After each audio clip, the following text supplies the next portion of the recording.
बिस्मिल्लाहिर्रहमानिर्रहीम अस्सलाम वालेकुम। मैं हूं मुबशर हसन, आपका बायोलॉजी का टीचर। हम क्लास 9th के अंदर चैप्टर 5 सेल साइकिल उसकी एक्सरसाइज डिस्कस कर रहे थे। इससे पहले हमने एमसीक्यूज एक्सरसाइज के एमसीक्यूज और एडिशनल एमसीक्यूज सॉल्व किए थे, जो कि ऑलमोस्ट 45 एमसीक्यूज हमने सॉल्व किए हैं। More than enough. आज हम शॉर्ट क्वेश्चन की तरफ आते हैं, that are also very important. तो क्वेश्चन नंबर हमारा फर्स्ट जो एक्सरसाइज का है, शॉर्ट क्वेश्चन एक्सरसाइज। ये एक्सरसाइज क्या है, हमारी इस वर्कशीट के अंदर आप कुछ एडिशनल भी शॉर्ट क्वेश्चन मिलेंगे, आपने वो भी ज़रूर याद करने हैं, तो मोर देन इनफ हो जाएंगे। उसके बाद इंशाल्लाह इससे बाहर आपको क्वेश्चन नहीं मिलेगा। क्वेश्चन नंबर 1 है explain spindle apparatus in detail. अब जब क्वेश्चन आएगा स्पिंडल अपरेटस का, तो आपने याद रखना है कि इसकी डायग्राम भी बनानी है। स्पिंडल फाइबर में पहले आपने इसको एलैबोरेट करना था। Two centromere give rise to give centrosomes give rise to microtubules by joining the tubulin protein. Protein कौन सी है? ट्यूबुलिन प्रोटीन है, आपने ये याद रखना है। तो ट्यूबुलिन प्रोटीन ये क्या करती है? स्पिंडल फाइबर बनाती है। बनाने में हेल्प कौन करते हैं? सेंट्रियोल। अच्छा, present in the cytoplasm. The microtubules thus formed are called spindle fiber। ये स्पिंडल फाइबर बनाते हैं, यानी कि माइक्रोट्यूब्यूल्स ही स्पिंडल फाइबर होते हैं। मैंने आपको बताया स्पिंडल फाइबर उनका नाम किस वजह से, वो जब स्पिंडल शेप बना देते हैं जिस उस वजह से होता है। And the complete set of the spindle fibre is known as mitotic spindle या स्पिंडल अपरेटस कहते हैं। ये आगे इसकी इंट्रोडक्शन या एलैबोरेशन, आपने इसकी डायग्राम लाजमी बनानी है। तो डायग्राम की तरफ आते हैं।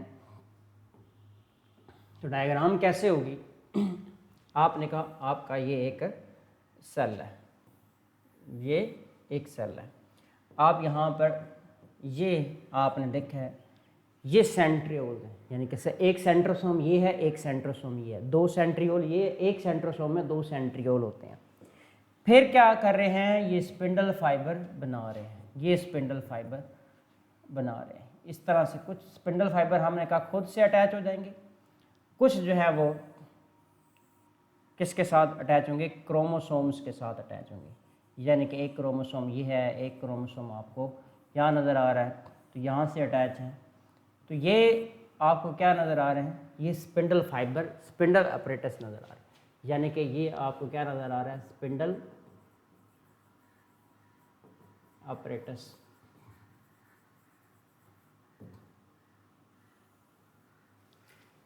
ठीक हो गया, ये स्पिंडल अपरेटस था जिसकी हमने बात कर ली है। तो आपने इसका इंट्रोडक्शन लिखना है और उसके बाद आपने इसकी कंपोजिशन, फॉर्मेशन लिखने के बाद फिर आपने डायग्राम बनानी है। अच्छा, जो हमारा सेकंड क्वेश्चन होगा, सेकंड क्वेश्चन क्या है? देखें, what is the significance of crossing over. Crossing over की क्या सिग्निफिकेंस है? Very important short question. अब देखें, क्रॉसिंग ओवर की सिग्निफिकेंस आ गई तो इसके डायग्राम बनाने की ज़रूरत नहीं। अगर कहता है what do you know about crossing over, फिर आप क्रॉसिंग ओवर की डायग्राम भी बनाते। तो यहाँ पर आपने बताना है कि सिग्निफिकेंस क्या होती है। ज़ाहिर सी बात है, आपने कहा क्रोमोसोम के सेगमेंट एक्सचेंज होते हैं, नॉन सिस्टर क्रोमेटिड के सेगमेंट एक्सचेंज होते हैं। जब सेगमेंट एक्सचेंज होते हैं तो जेनेटिक वेरिएशन आती है। जब जेनेटिक वेरिएशन आती है तो ज़ाहिर सी बात है न्यू जो है वो उसमें कैरेक्टरिस्टिक्स जो है वो डेवलप होते हैं, यानी कि चेंज आता है, वेरिएशन आती हैं, तब्दीलियाँ आ जाती हैं एक ऑर्गेनिज्म से दूसरे ऑर्गेनिज्म में।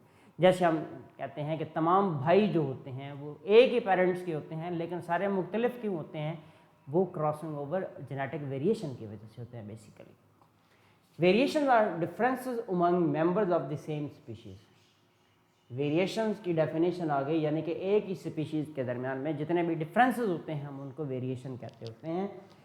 दे are necessary for the survival of species in always changing environment. यानी कि ये किस में ज़रूरी होते हैं कि एनवायरनमेंट में जो चेंज आता है तो उसके लिए ऑर्गेनिज्म के सर्वाइवल के लिए ज़रूरी होता है।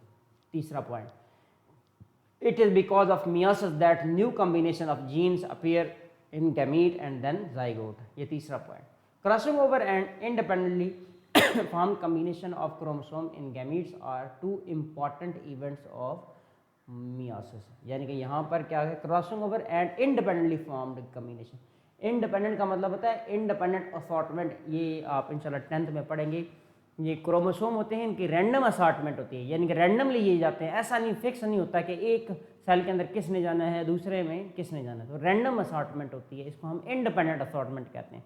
यानी कि वो क्रोमोसोम जो होमोलोगस होते हैं वो एक दूसरे के ऊपर डिपेंड नहीं कर रहे होते कि ये इसने इधर जाना है या इसने इधर जाना है। अच्छा नेक्स्ट देखिएगा, both crossing over and chromosome combination provide basis of variation.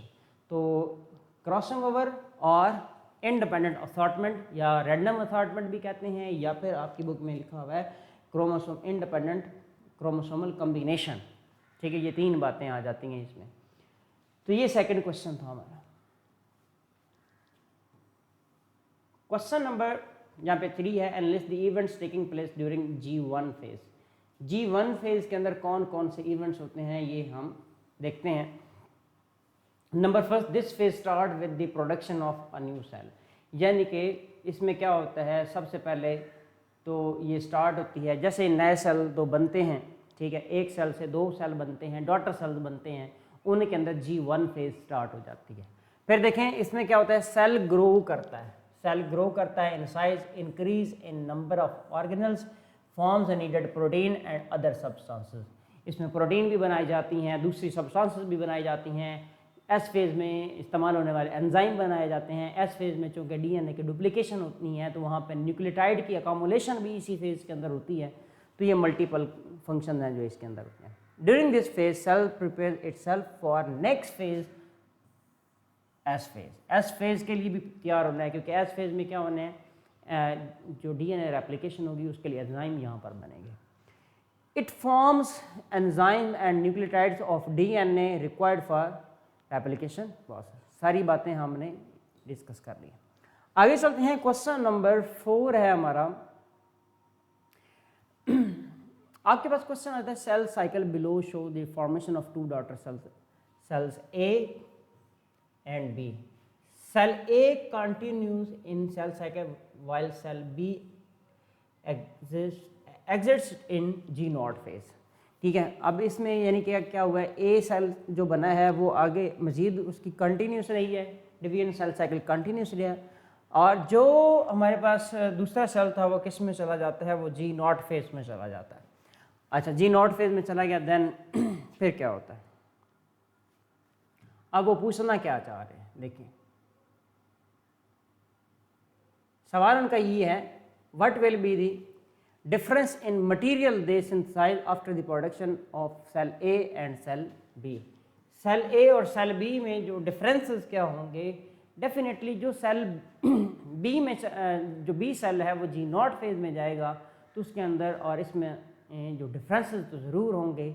G1 phase तो होती है दोनों के अंदर, लेकिन एस फेज़ नहीं होगी, G2 फेज़ नहीं होगी, तो इसका मतलब है नंबर ऑफ क्रोमोसोम की डुप्लीकेशन नहीं होगी और जो डीएनए उसकी एप्लीकेशन नहीं होगी। आइए देखते हैं, cell A will involve in growth of newly formed cell, replicate its genome and divide into 2 daughter cells. ये क्या करेगा, जाहिर सी बात है इसकी जो डिवीजन है वो सीज हो जाएगी, वो डीएनए को रेप्लिकेट नहीं करेगा और 1 से 2 में डिवाइड नहीं होगा। Cell B will cease in synthesizing material required for cell division and may focus on synthesizing protein and molecule necessary for its specialized function and so on. Activities cell B exit the cell cycle and enter in G0 phase.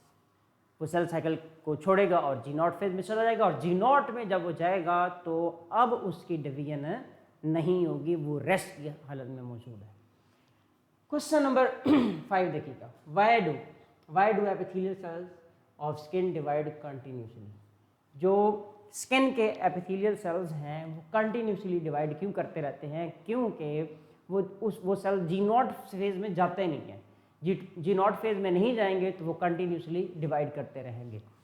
Epithelial cells of skin divide continuously to replace old और damage cells that are constantly shed from the surface of the skin, ensuring the maintenance of the skin barrier and promote wound healing। ठीक हो गया, wound healing होती है, वो shading होती रहती है, हमारे ऑल द टाइम सेल्स जो है वो गिर रहे हैं और उनको रिप्लेस करना होता है, इसलिए ये कंटिन्यूस रहते हैं और इसमें G0 फेज होती नहीं है।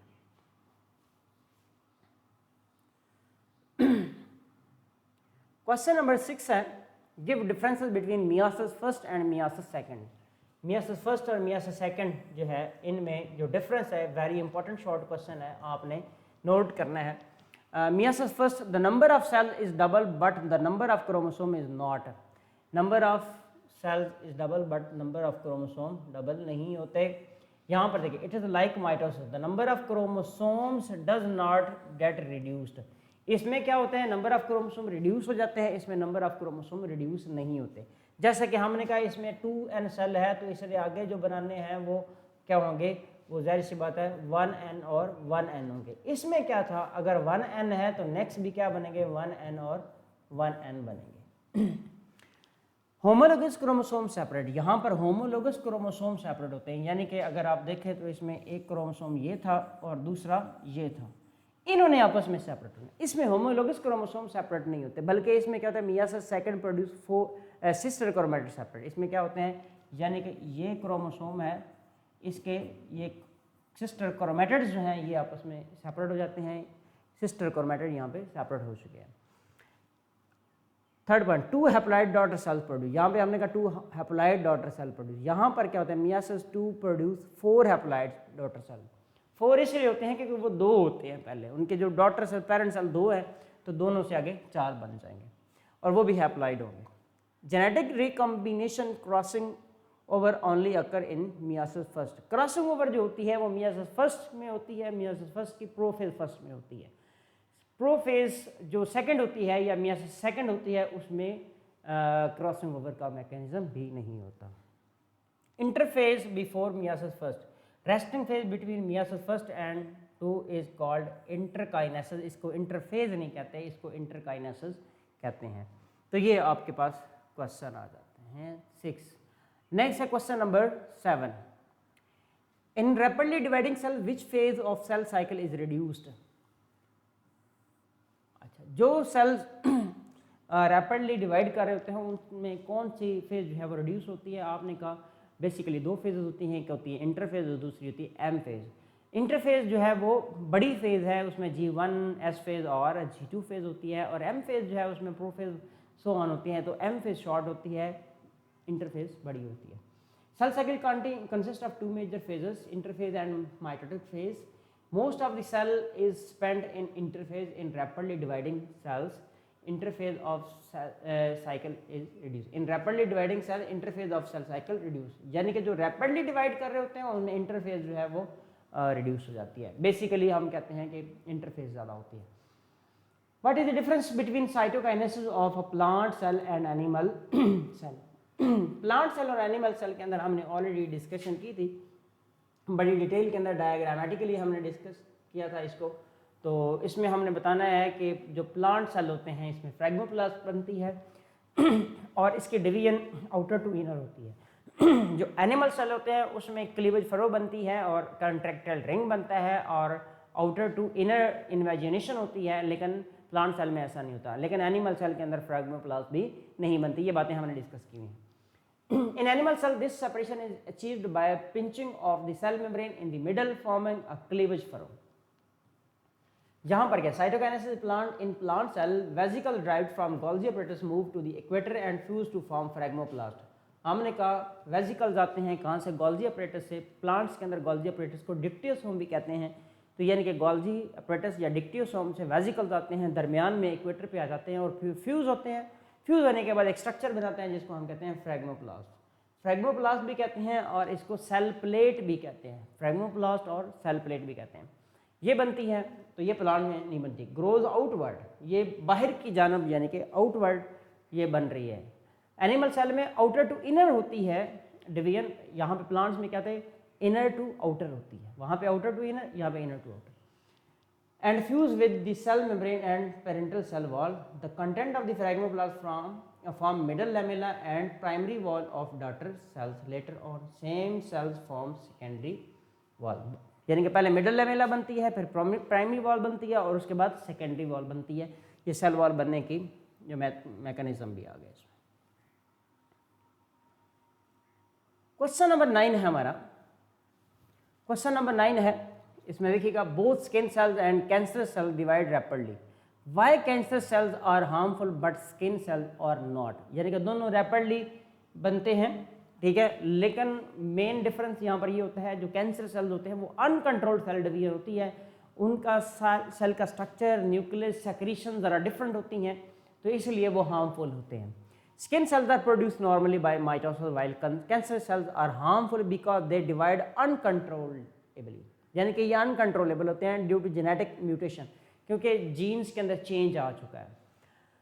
That disturbed normal regulatory mechanism leading to formation of tumors. In contrast, skin cells divide rapidly but in controlled manner without causing harm, यानी कि जो स्किन के सेल्स होते हैं उनका कोई नुकसान नहीं होता। आगे चलते हैं, क्वेश्चन नंबर 10 है। क्वेश्चन नंबर 10 है how haploid organism produce gametes. Haploid जो ऑर्गेनिज्म होता है, यानी कि देखें एक ऑर्गेनिज्म है ही हैप्लॉइड 1n है, तो इनके जो गैमीट्स बनते हैं वो भी हैप्लॉइड होने चाहिए। तो क्या यहाँ पर मियासिस होगी या माइटोसिस होगी या मियासिस सेकंड होगी, तो यहाँ पर याद रखिएगा माइटोसिस का मैकेनिज्म होगा। इसकी मैं आपको एग्जांपल देता हूँ, तो आपके पास एग्जांपल होगी ड्रोन्स की। ड्रोन्स हैप्लॉइड होते हैं। ड्रोन्स कौन से? जो मेल हनी बी होती है उसको हम क्या बोलते हैं? ड्रोन कहते हैं। मेल हनी बी को ड्रोन कहते हैं, ठीक है। ये हैप्लॉइड होते हैं, तो ये अपने स्पर्म जो बनाते हैं वो हैप्लॉइड होते हैं और वो माइटोसिस से बनते हैं।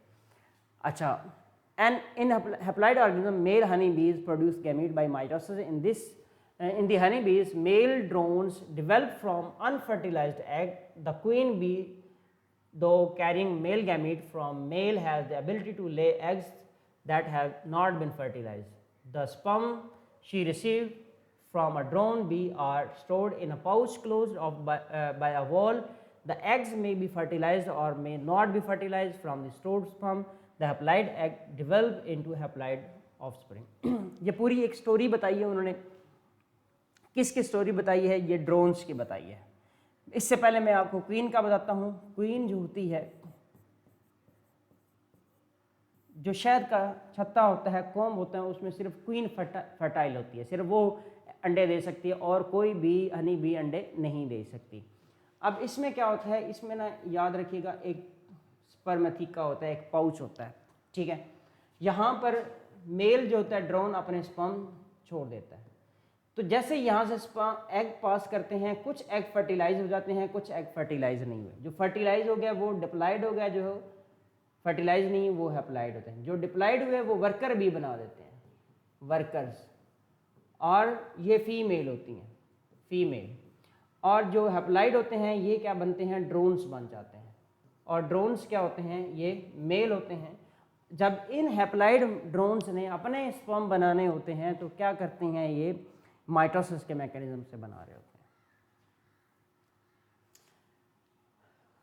क्वेश्चन नंबर यहाँ पर आपने 11 देखना है, that is very important. Down syndrome is due to extra copy of chromosome number 21. That's why Down syndrome people have 47 chromosome. Why their chromosome number is high? अच्छा, अब याद रखिएगा डाउन सिंड्रोम एक ऐसा मैकेनिज्म है जिसमें नॉर्मली देखें आप, ह्यूमन के अंदर देखें तो 46 क्रोमोसोम होते हैं, लेकिन डाउन सिंड्रोम में कितने होते हैं?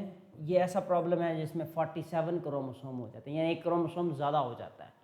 तो बेसिकली होता क्या है, याद रखिएगा, आपने देखना है जो हमारा 21वां क्रोमोसोम होता है, 21st क्रोमोसोम, 21वां क्रोमोसोम होता है, इसमें जब ये इस हालत में मौजूद होता है, यानी कि इसमें मौजूद होता है, तो ये सेपरेट नहीं होता, ये दोनों एक साथ चले जाते हैं। तो होता क्या है, यहाँ पे एक एग ऐसा बन जाता है जिसमें 24 क्रोमोसोम होते हैं और दूसरा एग ऐसा होता है जिसमें 22 क्रोमोसोम होते हैं। अच्छा, ये एग बन गया है। अगर इस एग को कोई नॉर्मल 23 क्रोमोसोम वाला स्पर्म इसको फर्टिलाइज करता है तो इसमें कितने क्रोमोसोम हो जाएंगे? 47 क्रोमोसोम हो जाएंगे। तो इस तरह से डाउन सिंड्रोम जो है वो डेवलप करता है। तो एक्सरसाइज के क्वेश्चन हमारे कंप्लीट हो गए हैं। आगे हैं एडिशनल शॉर्ट क्वेश्चन और एमसीक्यूज, यानी कि एक्सरसाइज से हमने एमसीक्यूज भी कर लिए, एक्स्ट्रा एमसीक्यूज भी कर लिए और शॉर्ट क्वेश्चन भी हमने कर लिए हैं। तो अभी ये कुछ 2 से 3 हम शॉर्ट क्वेश्चन मज़ीद कर लेते हैं, बाकी एडिशनल एमसीक्यूज और शॉर्ट क्वेश्चन आपने खुद से भी ज़रूर कर लेने, दैट इज़ वेरी इंपॉर्टेंट। अच्छा, अब देखें यहाँ पर जो क्वेश्चन आपका है वो है, can you distinguish between mitosis meiosis, chromatin chromosome, chromosome chromatids, centromere and centriole, cytokinesis and karyokinesis, centromere and kinetochore, haploid and diploid number of chromosome. ये सारे डिस्टिंग्विश यानी कि डिफरेंस वाले क्वेश्चन हैं। जितने भी डिस्टिंग्विश और डिफरेंस वाले क्वेश्चन होते हैं, जिस तरह ये पहला क्वेश्चन आपको नज़र आ रहा है, माइटोसिस और मियोसिस का डिफरेंस आपने लिखा है, तो आपने इनको डिफरेंस की फॉर्म में लिखना है। और डिफरेंस की फॉर्म में लिखेंगे तो कम से कम आपने 3 पॉइंट्स लाजमी लिखने हैं डिफरेंस में, कम से कम 3 और मैक्सिमम 6 लिखने हैं। तो 3 मीन अगर ये कम से कम है, अगर आपने 1 लिखा है तो 1 नंबर, 2 लिखे हैं तो 2 नंबर, और 3 लिखे हैं तो 3 मार्क्स आपको मिल जाएंगे।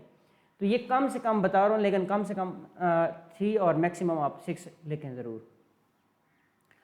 तो पहला क्वेश्चन यहाँ पर हम डिस्कस करते हैं माइटोसिस और मियोसिस में difference. Mitosis it take place in somatic cells, it take place in the germ line cells of sex organ, यानी कि सेक्स ऑर्गन यानी कि टेस्टिस या ओवरीज होते हैं, जहाँ पे स्पर्म्स बनने होते हैं, वहाँ पे मियोसिस के ज़रिए से स्पर्म और एग बनते हैं। यहाँ पर क्या होता है, इट कंसिस्ट ऑफ 1 डिवीजन, इसमें 1 डिवीजन होती है, इसमें 2 डिवीजन होती है। अच्छा, क्रॉसिंग ओवर डज नॉट, यहाँ पर क्रॉसिंग ओवर नहीं होती, मियोसिस में क्रॉसिंग ओवर होती है। सेंट्रोमेयर डिवाइड्स एट मेटाफेज, यहाँ पर सेंट्रोमेयर से क्रोमोसोम डिवाइड होता है, यहाँ पे सेंट्रोमेयर से डिवाइड नहीं होता, बल्कि दोनों होमोलोगस क्रोमोसोम सेपरेट हो रहे होते हैं। यानी कि मैं यहाँ पर बताता हूँ कि सेंट्रोमेयर में कैसे, यानी कि यहाँ से क्रोमोसोम डिवाइड हो रहा है, लेकिन इसमें क्या होता है, एक क्रोमोसोम है और ये दूसरा क्रोमोसोम है, यहाँ से डिवाइड हो रहा है। आगे चलते हैं, individual duplicate chromosome align at the metaphase plate during metaphase, paired homologous chromosome align at metaphase plate during metaphase first, और यहाँ पर metaphase. Daughter chromosome move to opposite poles during anaphase, homologous chromosome with 2 sister chromatid separate and move to opposite, यानी कि यहाँ पे homologous chromosome एक ये है, एक ये है, ये भी अपने पोल की तरफ जा रहा है, ये भी अपने पोल की तरफ जा रहा है। लेकिन यहाँ पर क्या होता है, जब ये डिवीजन हुई है तो इस तरह से क्रोमोसोम जो ये होमोलोगस क्रोमोसोम नहीं है, ये एक ही क्रोमोसोम, इनको कहते हैं सिस्टर क्रोमोसोम्स। तो ये सिस्टर क्रोमोसोम ऑपोजिट पोल्स की तरफ जा रहे होते हैं। अच्छा, आगे चल रहे हैं तो देखें, 2 डिप्लॉइड डॉटर सेल्स यहाँ पे बनते हैं, यहाँ पे 4 हैप्लॉइड बनते हैं, यानी कि 4 सेल्स बनते हैं, सारे हैप्लॉइड होते हैं। यहाँ पर 2 बनते हैं सेल्स और वो डिप्लॉइड होते हैं। The daughter cells are genetically identical to each other and to the parent cell, यहाँ पे आइडेंटिकल होते हैं, यहाँ पर आइडेंटिकल नहीं होते, क्योंकि यहाँ पे क्रॉसिंग ओवर होके जेनेटिक वेरिएशन हो जाती हैं, जिससे वेरिएशन हमने कहा है एक ही स्पीशीज के मेंबर में जो डिफरेंसेस होते हैं हम उसको वेरिएशन कहते हैं। The number of chromosome remains constant, जैसे कि हमने कहा यहाँ पे 2n है तो ये आगे 2n चलते रहेंगे, वहाँ पर नंबर ऑफ क्रोमोसोम हाफ हो जाएंगे गैमीट में, लेकिन स्पीशीज में कांस्टेंट ही रहेंगे। Mitosis products are usually capable of undergoing additional mitotic divisions, यहाँ पर कहता है meiotic products can not undergo further divisions. तो इसके साथ देखें हम सेकंड क्वेश्चन की तरफ आते हैं। ये एक क्वेश्चन आपसे डिस्कस कर दिया, अगर ये लॉन्ग क्वेश्चन भी आ जाए तो मोर देन एनफ। तो यहाँ पर एक और क्वेश्चन देख लीजिए, chromatin and chromosome and chromosomes and chromatids, ये हमारा लास्ट क्वेश्चन है, बाकी क्वेश्चन आपने खुद से सॉल्व करने हैं। Chromatin, in the beginning of prophase the chromosomes are not visible as they are in the form of fine thread like structure. जो क्रोमैटिन मटेरियल होता है, जब क्रोमोसोम डिस्पर्स हो जाते हैं तो क्रोमैटिन बन जाता है, ये फाइन थ्रेड्स होते हैं, ये बिल्कुल नज़र नहीं आते, ये न्यूक्लियस में मौजूद होते हैं। जब ये कंडेंस हो जाएंगे, ठीक है, begin to shorten, thicken and coil by the process of condensation, तो ये बन जाते हैं क्रोमोसोम, और उस वक्त जब क्रोमोसोम बन जाते हैं तो उस वक्त न्यूक्लियर एनवेलप टूट चुकी होती है। फिर एक क्रोमोसोम के लिए हमने ऑलरेडी यहाँ पे बात कर ली, अगेन से देखते हैं, chromosome begin to shorten, thicken and coil by a process called condensation. It results in the appearance of chromosome. It consists of 2 chromatids. 2 chromatids of chromosome is joined by centromere, जैसे कि हमने यहाँ पर ये already बात की है इस तरह से। क्रोमैटिड देखें, एक क्रोमोसोम ये है, इसमें 2 क्रोमेटिड है, एक ये और एक ये। Unseparated replica of a chromosome is called chromatid. ये जब सेपरेट हो जाएंगे, यानी कि इस तरह से ये जा रहे हैं, ये यानी कि 2 क्रोमेटिड अलग हो गए हैं, तो ये क्या हो गए, ये इसी तरह से क्रोमोसोम होंगे। तो हमने प्रीवियस 3 लेक्चर्स यानी कि प्रीवियस 2 लेक्चर और ये 3rd लेक्चर में इस चैप्टर की एक्सरसाइज डिस्कस की है, बड़ी डिटेल में डिस्कस की है, जिसमें हमने MCQ ऑफ एक्सरसाइज और एडिशनल MCQ भी सॉल्व किए, और आज हमने शॉर्ट क्वेश्चन भी सॉल्व किए, और एडिशनल शॉर्ट क्वेश्चन भी आपके पास मौजूद हैं, उसमें से भी हमने 3 शॉर्ट क्वेश्चन सॉल्व किए हैं। तो आपने इनको बड़ी अच्छे तरीके से अपनी बुक्स नोटबुक्स पर राइट अप करना है, इनको याद करना है। पेपर के पॉइंट ऑफ व्यू से ये आपके लिए मोर देन एनफ हैं, आप इनको याद करें, इंशाल्लाह पेपर इसी में से ही आएगा। हमारे प्रीवियस तमाम चैप्टर्स के वीडियो लेक्चर हमारे यूट्यूब चैनल पर मौजूद हैं, आप देखिएगा, सुनिएगा, कमेंट कीजिएगा, लाइक कीजिएगा, फ्रेंड से ज़रूर शेयर कीजिएगा, और इसके साथ व्हाट्सएप चैनल को ज़रूर ज्वाइन कीजिएगा। आज का लेक्चर हमारा कंप्लीट होता है, मुझे और हमारी टीम को दें इजाज़त। अल्लाह हाफिज़।